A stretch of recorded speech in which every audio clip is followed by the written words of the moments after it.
제가 우리 성도들에게 요구하는 거는 별다른 게 없습니다. 가장 중요한 게 예배 성공이니까 예배 성공하자. 예배 때 말씀 제대로 받고 말씀에 집중하자. 그리고 그 말씀에 성취를 놓고 기도하다가 말씀 성취에 주역으로 쓰임받자. 그러면 되는 겁니다. 그러면 발버둥 치지 않아도 하나님께서 역사하시게 되어 있습니다. 그래서 예배 성공은요, 아무리 강조해도 지나치는 법이 없습니다. 당연히 내 인생에 있어가지고 예배가 내 삶의 최우선이 되어야 되죠. 내게서 가장 급하고 가장 중요한 시간이 바로 예배하는 시간이에요. 왜냐? 그 시간은 내가 하나님을 만나는 시간이니까. 하나님과 말씀을 통해서 포럼하는 시간이니까. 내 인생에 있어가지고 가장 중요한 시간이 될 수밖에 없는 겁니다. 이렇게 예배가 너무나 소중한데 왜 예배가 소중합니까?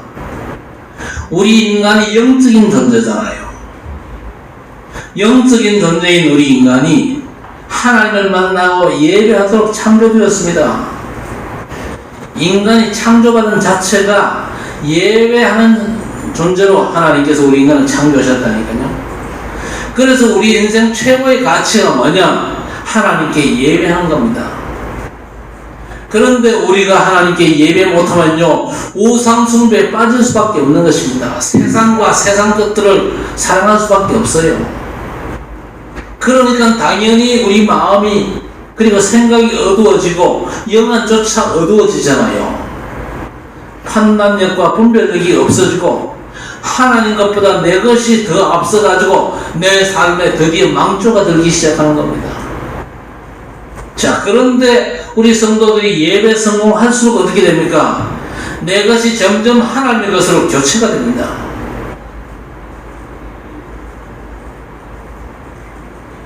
틀림없이 내 속에 들어있는 것 때문에 판단과 선택, 해석과 결정이 그렇게 나오는 거거든요. 내 속에 들어오는 것 때문에 것들이 내 가치 판단의 중요한 척도가 됩니다. 거기에서 뭐가 나오느냐? 인생관이 나오죠. 가치관과 세계관, 심지어 신앙관이 나오면서 내 속에 뭐가 있느냐? 거기에 따라 가지고 기도 제목도 달라집니다. 내 속에 하나님의 것이 많으면요, 기도 제목이 하나님의 것으로 정리가 됩니다. 근데 내 것이 내 안에 많다. 기도 제목이 온통 내 것으로 잡히잖아요. 내 소원 성취시켜 주시고 내 문제 해결해 주시고. 오늘날 많은 성도들의 기도 제목이 그렇지 않습니까? 하나님, 내 소원이 이루어 주시고 내 어떤 목적이 이루어 주시고 내 문제 해결해 주십시오. 여러 기도를 하는데 결국은 기도가 내 거 해결해 달라, 그걸로 다 결론 지어지잖아요. 자, 그러면 어떻게 됩니까? 하나님과 도무지 안 맞는 겁니다. 그런데 우리가 예배 성공하고 진짜 하나님의 은혜 받으면요, 내 계획과 야망은 싹 정리가 되어집니다. 그러면서 뭐가 보입니까? 하나님의 계획이 보여요. 도대체 나를 향해서 하나님께서 뭘 원하시는가? 그게 보여지는 겁니다. 거기에 집중하다 보면 하나님께서 내 인생을요, 소유하실 수가 없는 겁니다. 그러면요, 자동적으로 내가 구하지 않은 것처럼 다 나오거든요. 그래서 우리 주님께서 뭐라고 그랬습니까? 먼저 그의 나라와 그의 의를 구하라. 그리하면 이 모든 것을 너희에게 더하여 주시리라고 그랬습니다. 가장 중요한 예배와 그리고 기도 제목들이 잘 정리되어지기를 바랍니다.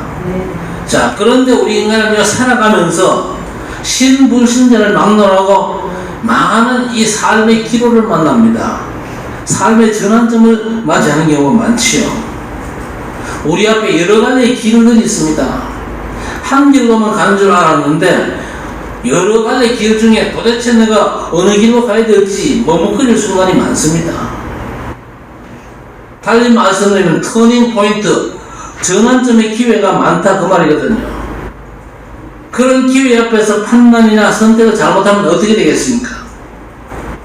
잠언 16장 25절의 말씀처럼 이쪽 길이 옳은 줄 알았는데 필경은 사망의 길이라고 했습니다. 아니 일부러 나쁜 길, 실패되는 길을 가는 사람이 있겠습니까? 실패되는 길을 갔는데도 그 길이 성공과 행복의 길, 그리고 응답의 길이라고 생각해서 갔는데 그 생각의 기준이 뭐였냐? 하나님이 아니고 내 속에 있는 것. 평소에 내 속에 뭐가 들어있었냐? 그것 따라가지고 이제 내 판단과 선택이 달라지거든요. 우리가 뉴스도 봅니다. 영화도 보고 문화생활도 하고 사람 만나서 커피 마시면서 수다도 떨고 안 그럽니까? 그러면서 알게 모르게 우리 속에는요 많은 것들이 들어와 쌓입니다. 그리고 그 쌓인 것들이 우리의 가치관이 되지 않습니까? 많은 것들이 쌓이기 때문에 뭐가 되어야 됩니까? 예배 24가 되어야 되는 거예요. 그렇죠. 그리고 임마누엘 24, 기도 24, 말씀 24, 그리스도 24 되어야 됩니다.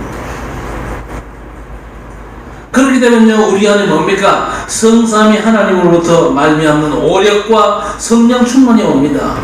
보호자의 풍성한 비밀들이 우리 속에 쌓이게 되는 것이죠. 자, 그래서 그게 기준되면요 우리가 문제 위기를 만나고 중요한 선택의 순간에 바른 판단을 비로소 할 수 있는 겁니다. 판단 잘못해가지고 이상한 길로 가는 사람 많거든요. 판단 잘못하고 선택 잘못해가지고 인생의 어려움을 겪는 사람들이 너무 많잖아요. 잘못된 판단 때문에 이상한 사람을 만나고 이상한 남자 여자 만나가지고 잘못된 결혼하면 어떻게 되겠습니까? 대학에서 잘못된 학과목을 선택해가지고 어려움을 겪고 또 이상한 친구 아니면 사기꾼 만나면서 이런저런 어려움 겪는 걸 보면서 정말 우리가 성령 인도 제대로 받아야 되겠다, 하나님 인도를 제대로 받아야 되겠다 싶은데 사실 많은 분들 속에 내 것이 너무 강하단 말이에요. 내 것이 너무 강하면요 하나님과 반대되는 선택을 할 가능성이 많거든요. 그래서 바른 선택하라고 하나님께서는요 이런저런 중대한 전환점들을 많이 허락하시거든요. 그런데 그 전환점들이 언제 오느냐? 문제 위기 가운데 옵니다. 우리가 중요한 판단이나 선택도 결정을 해야 될 때가 이 언약의 사람들 보면요 거의가 문제 위기 또 갈등과 어려움과 핍박의 때가 중대한 전환점이 되더라 그 말입니다. 그때 판단과 선택을 잘 해야 되겠죠. 그래서 우리는요 늘 말씀을 통해서 저와 여러분의 것이 뭔지를 좀 점검을 하고 내 것 중에 하나님의 것이 아닌 것들이 많다는 걸 깨닫고는요 우리가 내려놓아야 될 것들이 많더라. 각인뿌리 체결된 것 가운데 우리가 버려야 될 것들이 많더라 그 말 아닙니까?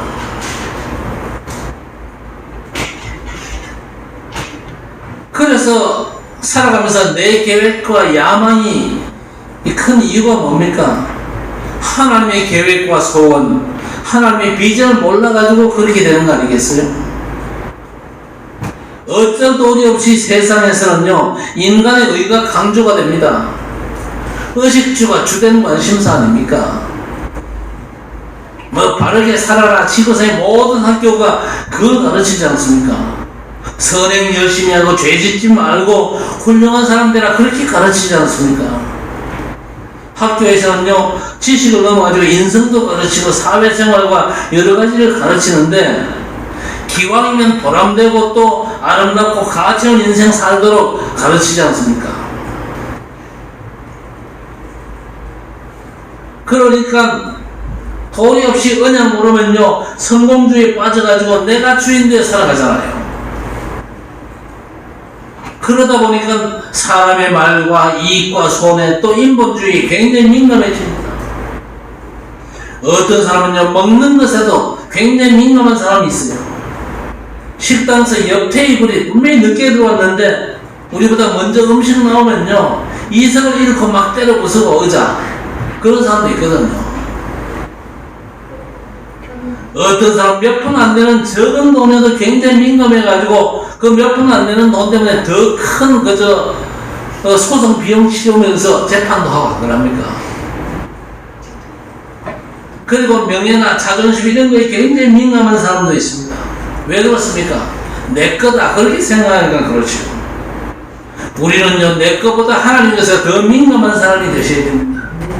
하나님 나라에 더 민감한 사람 되어야만 바르게 판단하고 해석할 수가 있는 것입니다.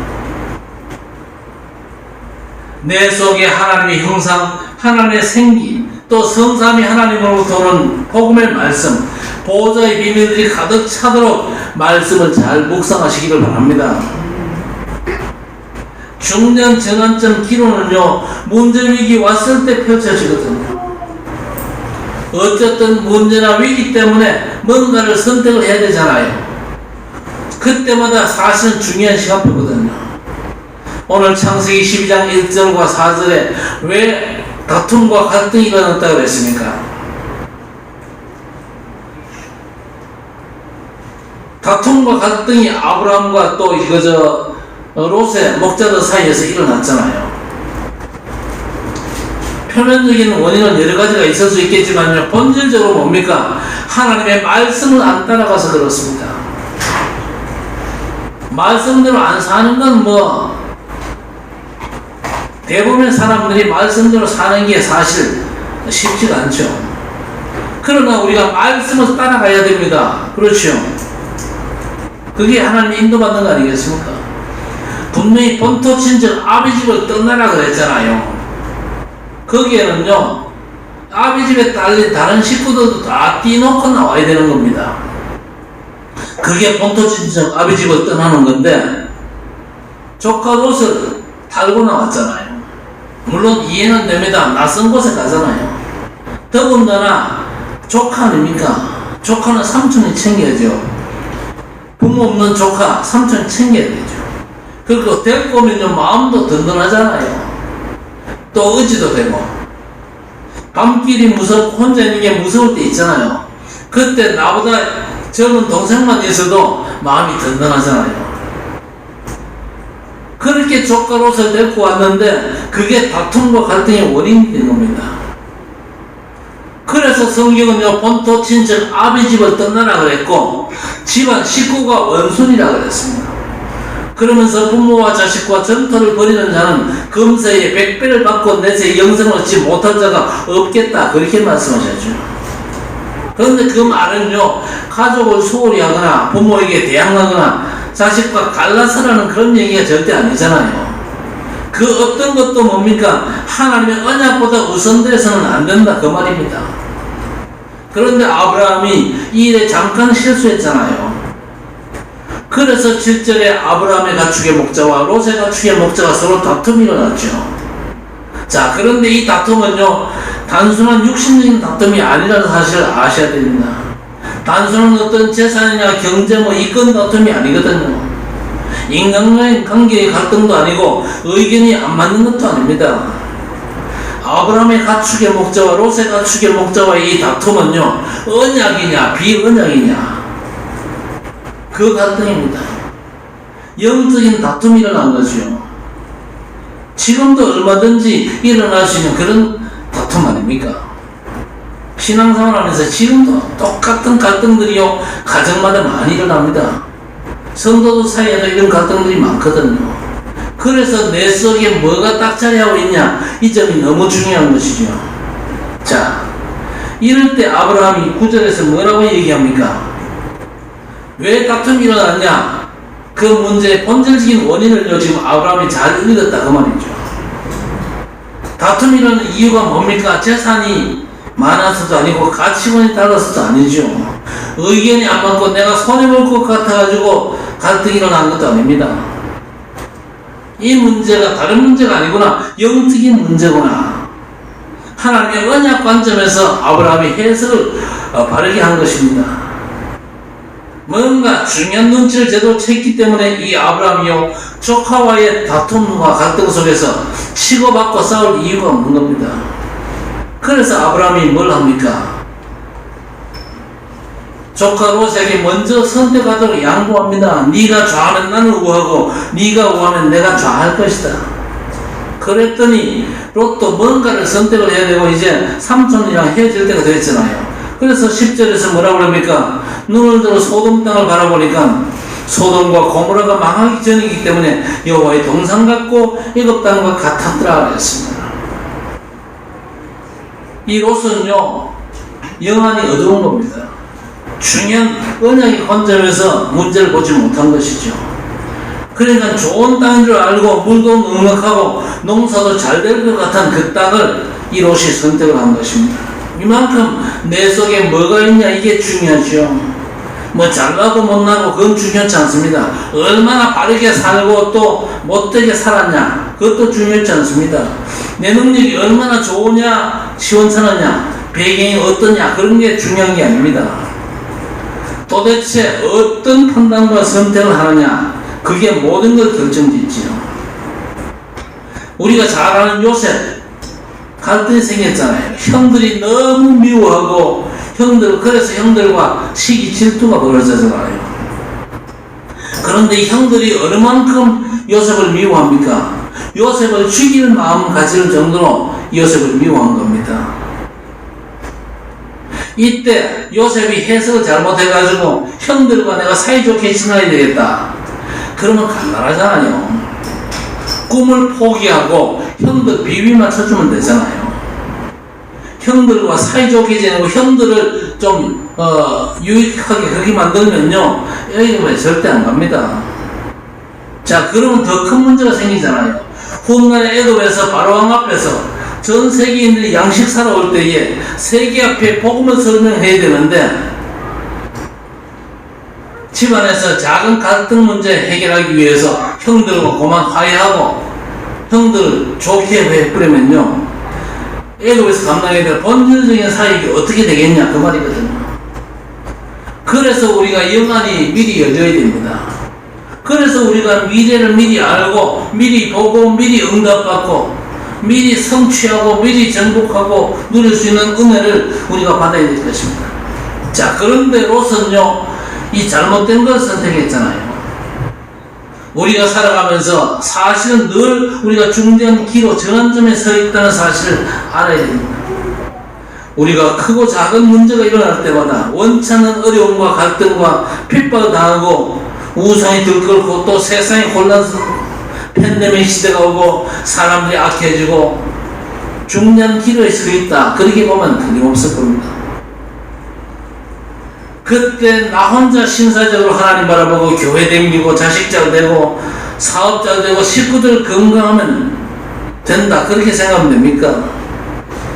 그렇게만 생각하는 사람은 아주 천하의 나쁜 기독교인이거든요. 예수님이 그것 때문에 이 땅에 오신 게 아니잖아요. 자 이렇게 헷갈리는 시대에 현장에 복음 전하라고 정말로 이 병든 땅을 치유하고 후대들에게 정확한 복음과 전도 언약을 전달하고 문화를 바꾸라고 중대한 기로에서 우리는요 하나님의 주권을 인정해야 됩니다.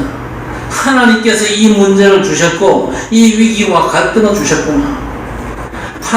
하나님께서 주셨음을 인정하는 것은요 하나님 살아계시고 하나님의 절대 주권을 인정한단 말이거든요. 그래서 위기와 갈등 가운데서 중대한 기로에서 하나님께 물어보라고 말씀드리는 겁니다. 하나님 왜 이 문제를 얘기해 주십니까? 일단 물어보는 게 중요합니다. 이 문제 해결해 주십시오. 그게 잘하는 기도가 아닙니다. 이 문제 하나님이 안 주실 수도 있는데 왜 주셨습니까? 이 문제를 통해서 내가 어떤 삶을 살면 좋겠습니까? 일단 하나님께 물어보면요 하나님은 우리의 걸음을 인도하실 것입니다. 틀림없이 모든 문제는요 잘 통과될 문제입니다.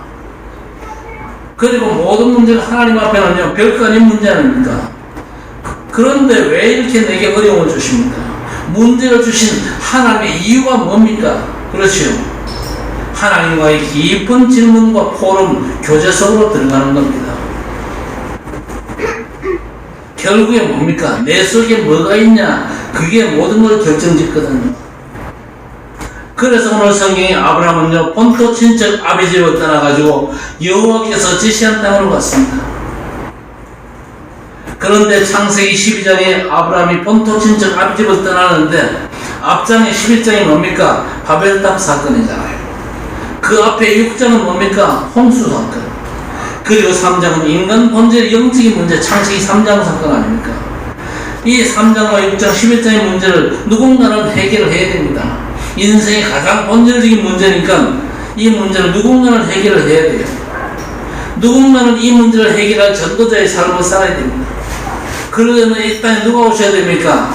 하나님의 구원자 메시아께서 이 땅에 반드시 오셔야 됩니다.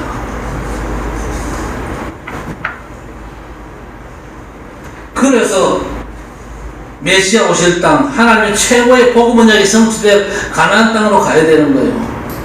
그게 바로 뭡니까? 하나님이 지시하시는 땅 아닙니까? 아브라함 속에 이 언약이 있었던 겁니다. 이게 있었기 때문에 조카로서 달고 오긴 했지만요, 과감하게 본토 친척 아비 집을 떠날 수가 있었던 겁니다. 자, 그 결단해서는 다 끝난 거죠. 우리가 중량기로 전환점에서 내 속에 있는 것이 내 가치 판단의 척도가 되고 최고 선택과 결정의 기준이 된다. 그러면요, 우리는 헷갈리거나 망설일 이유가 없습니다. 복음과 전도 앞에서는요, 헷갈릴 게 없습니다. 복음과 전도 언약이 분명하다. 대학에서 내가 어떤 전공을 선택해야 될지 헷갈릴 필요가 없습니다. 그 사람은요, 미리 달란트 캠프를 통과하고 기도 캠프와 미래 캠프를 알기 때문에 결정적인 순간에 헷갈리지를 않습니다. 평소에 헷갈리니까 중대한 기로에서 헷갈리는 겁니다. 그렇죠? 아브라함도 약간 본토 친척 아비 집을 떠날 때는요, 약간 헷갈리는 부분이 있었어요. 그러니까 조카로서 달고 왔죠. 달고 가나안 땅에 와서 좀 지나다 보니까요, 조카와의 사이에 갈등이 일어나거든요. 그냥 인간적인 관점에서 보면요, 또 그 갈등의 문제를 인간적인 생각으로 다룰 수도 있습니다. 그런데 아브라함은요, 인간적인 생각으로 그 갈등 문제를 다루지 않습니다. 언약의 관점에서 그 갈등 문제를 해결하잖아요.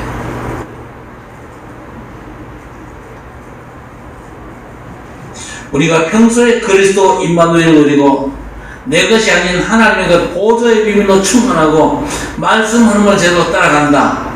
헷갈릴 필요가 없는 겁니다. 그러면요, 중요한 기로에서 올바른 선택을 할 수가 있을 것입니다. 자, 그런데 오늘 아브라함은요, 복음과 전도의 마인드를 분명히 가졌습니다. 조카로서는 그렇지 못했다는 사실을 오늘 말씀을 통해서 확인할 수가 있는 것입니다. 조카로서는요, 소돔 고모라를 선택을 했죠. 10절에 보니까 롯이 눈을 들어서 그랬습니다. 롯이 분명히 눈을 들어 보긴 봤어요. 자, 그런데 이 롯의 눈이 영적인 눈이면 얼마나 좋겠습니까? 그러나 영적인 눈이 아니었죠. 육신적인 눈이었습니다. 똑같이 눈을 들어 보는데 영적인 눈으로 보는 사람이 있는 반면에 육신적인 눈으로 보는 사람이 있어요. 이 눈은요, 하나님 모르는 사람, 우상 숭배하는 사람들의 눈과 똑같은 눈입니다. 자, 이 눈 가지고는 절대 하나님이 원하시는 선택할 수 없는 겁니다. 평소 롯의 마음 속에, 그 영혼 속에 그리스도로 충만치 못한 것이고, 그러니까 영혼이 어두워가지고 소돔 고모라 그 땅이 성공의 길, 축복의 길이라 그렇게 착각한 거죠. 자, 그런데 아브라함은 그때 뭐합니까? 13장 18절 말씀 보니까 중된 기로에서 마물의 상설의 숲으로 들어갑니다. 아브라함이 그러했듯이 우리도 그렇게 하면 되는 것입니다. 우리가 많은 연구할 필요 없습니다. 어느 쪽으로 하는 게 내게 유리할까 계산기 두드리거나 머리 굴릴 필요 없어요. 그리고 뭐 인터넷 정보를 수집하거나 취직자를 내고 돈자를 내고 적성과 취미 맞고 앞으로 되어질 이 경제점이 어떤 게 맞을까 연구도 혹시 필요하겠지만요, 더 중요한 게 뭡니까? 하나님과의 깊은 소통으로 하나님의 것으로 내게 가득 차야 된다고 말이죠. 하나님과의 깊은 소통 가운데서 하나님께서 바른 선택할 수 있도록 우리의 삶을 인도하시거든요. 그러니까 아브라함이 조카에게 네가 먼저 선택하라 하니까요, 이 조카는요, 앞뒤 안 가리고 지가 먼저 선택하잖아요. 인간적으로 좀 제대로 된 놈이라면요, 어떻게 얘기하겠습니까? 제가 어떻게 먼저 선택합니까? 작은아버지 먼저 선택하세요. 큰아버지 먼저 선택하세요. 조카니까. 그렇게 나올 거 아닙니까? 그런 인간적인 어떤 기준도 없어요. 뭐 소돔 고모라 땅 그 요단 들어보니까요, 물도 많고 가축들 먹이 너무 좋고 문화도 발전하고 좋은 거거든요. 그래 덜컥 그 땅을 선택을 했잖아요. 롯은 소돔 땅을 선택했고, 아브라함은요, 롯이 전혀 관심 안 가졌던 롯이 버린 그 땅을 선택해야 될 겁니다. 거기가 어디입니까? 아브라함은 하나님 가라는 곳은 무조건 갑니다. 그렇죠. 하나님이 이끄시는 곳이면 나는 무조건 간다. 어느 길로 갈 것인가 그거 선택하기 전에 만물의 상수리 숲을 그 속으로 들어가서 나는 기도 24 하겠다. 그래서 롯과 아브라함이 헤어지잖아요. 그러니까 하나님께서 아브라함에게 모든 초점을 다 맞추시는 겁니다. 그러면서 아브라함에게 중요한 말씀을 주십니다. 동서남북을 바라봐라. 정보와 행으로 행하여 봐라. 네 보는 모든 것들을 내게 줄 것이다. 하나님이 보여주신 걸 우리가 봐야 되겠죠. 내가 비언약적 눈 가지고 보는 게 그게 다가 아닙니다. 하나님이 우리에게 언약의 관점에서 보게 하신 것들이 있습니다. 그것들을 제대로 봐야 되겠죠. 이 사건이 있고 나서 아브라함은요, 창세기 15장 17장 5절 말씀 보니까 아브라함으로 이름이 바뀝니다. 그 안에 사레도 사라로 이름이 바뀌어요. 열국의 아비와 열국의 어미로 이름을 하나님께서 바꿔주십니다. 이 사람들이 창세기 13장에 아주 중대한 기도에서 성령에 인도받고 하나님의 은혜 속에서 바르게 선택하고 아브라함이 아닌 아브라함으로, 사레가 아닌 사라로, 그야말로 그리스도 복음으로 완전 해답과 결론 내리고 내 속에 하나님의 것으로만 충만하기를 원하는 영적인 상태가 된 것입니다. 그러면서 하나님께서 아브라함에게 어떤 응답을 주십니까? 14장 14절에 아주 생명건 적대지자 318명을 하나님께서 아브라함에게 붙여주십니다. 양육하고 훈련된 자라 하셨습니다. 그냥 반매가지고 육신적인 군인으로 훈련시킨 게 아니고 아주 적대 제자로 훈련된 것이죠. 70인 제자. 그때부터 뭡니까? 70지역과 종족, 70나라 살리는 역사가 시작되는 것입니다.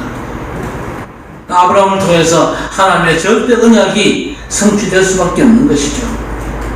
반면에 하나님의 것으로 충만치 못했던 이 롯은 어떻게 됩니까? 선택한 그 땅이요, 하필이면 멸망받을 땅이요. 결국 어느 날 멸망을 당하는데 전쟁이 터졌잖아요. 소돔 연합군하고 그돌라오멜 연합군하고 붙었습니다.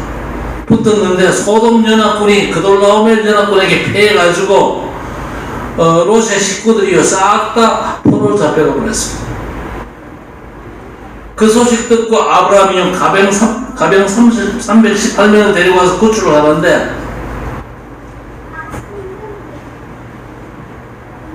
나중에 소돔성에서 하나님의 천사가 이제 빨리 이 성을 떠나라 그러잖아요. 떠나라 그러면서 뭐라고 그랬습니까? 뒤도 돌아보지 말고 떠나라. 그런데 롯의 아내가 뒤로 돌아봤습니다. 왜 뒤로 돌아봤겠어요? 너무너무 미련이 남잖아요. 안 그래요? 소돔 고모라 성이 어떤 성입니까? 자기의 삶의 기반이었습니다. 삶의 모든 것이 저 소돔 고모라에 있어요.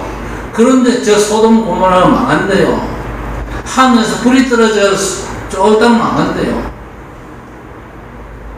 그러니까 뒤도 돌아보지 말고 도망가라고. 그랬는데 롯의 처가 도망가다가 뒤돌아보고 소금기둥이 되어버렸잖아요. 그러니까 우리가 언약을 잡았다. 언약 속에 있다. 이게 얼마나 큰 축복인지 아셔야 되고, 언약에서 이탈했다. 얼마나 큰 저주라는 걸 여러분 아셔야 됩니다. 예수 안 믿고 뭐 잘 먹고 잘 입고 잘 산다. 절대 부러워하지 말고 오히려 불쌍히 여기시기 바랍니다. 하나님, 저 사람들 살릴 수 있도록 전도의 문을 열어달라고 기도해야 됩니다. 부러워할 이유가 없어요. 소돔 고모라서는요, 암만 지금 잘 나가고, 암만 뭐 화려하고, 암만 뭐 문화가 발전하고, 뭐 융성하고, 그래도 먹고 사는데 문제 없다 할지라도 곧 망할 성입니다. 유황물이 떨어지고 망할 성이요. 그 망할 성에 그 모든 롯의 재산들 싹 다 불타버리잖아요. 너무 미련 넣어가지고 뒤돌아보던 롯의 처는요, 소금 기둥이 되어버렸잖아요. 그걸로 끝이 아닙니다. 롯의 집안의 저주는 계속됩니다.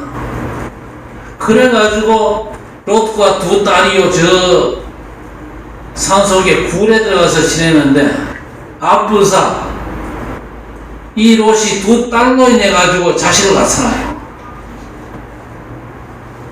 그 자식들의 이름이 뭡니까?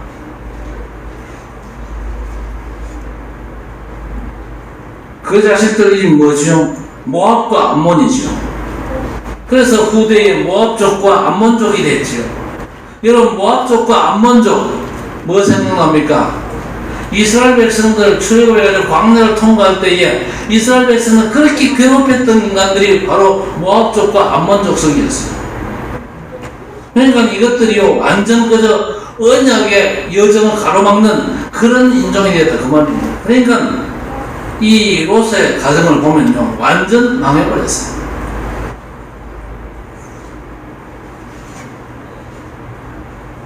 반대로 아브라함은 그 믿음의 그 복된 사실을 요한복음 8장 56절에서 예수님이 직접 증거하시잖아요. 너희 조상 아브라함은 나이 때 볼 것을 즐거워하다가 보고 기뻐하였느니라 했습니다. 불신자는 세상 가치관 속에서 삽니다. 세상 가치관 가운데서 내가 주인 되어가지고 성공만을 위한 판단과 선택을 합니다. 그러나 우리는요 이 시대 하나님께 부름받은 언약의 대열에 선 사람들인 줄 믿습니다.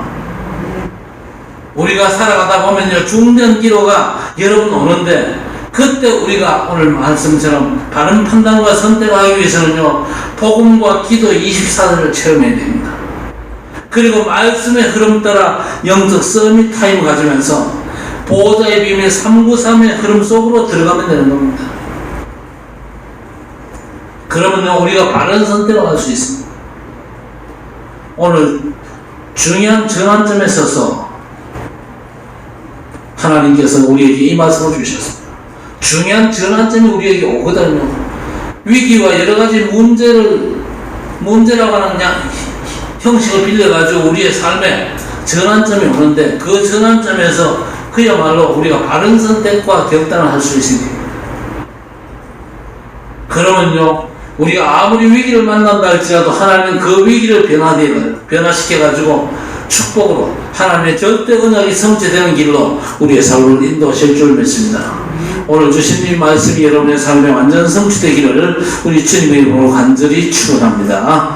하나님 감사합니다. 우리의 발걸음을 지금도 주장하시고 우리의 마음과 생각을 주장하면서 언약 가진 예배자의 걸음 중에 성취된 하나님의 말씀 주심을 감사를 드립니다.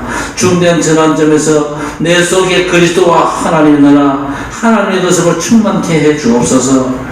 내 것들을 다 주님 앞에 내려놓고 오직 주님만을 바라보면서 보좌의 완전한 비밀을 누리고 말씀 흐름 속으로 더 깊이 들어가게 해 주옵소서.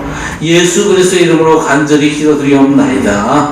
아멘. 주 예수 그리스도의 은혜와 하나님 아버지의 무한하신 사랑하심과 성령님의 충만 인도 역사 교통 위로하심의 역사가 중대한 인생의 전환점에서 위기를 만나고 문제 올 때에 정말 복음편에 서서 올바른 선택 결정할 수 있도록 24 복음 속으로 들어가며 보좌의 완전한 축복 누리기로 다짐하는 모든 언약의 백성들 머리마다 영원토록 함께 있을지어다. 아멘.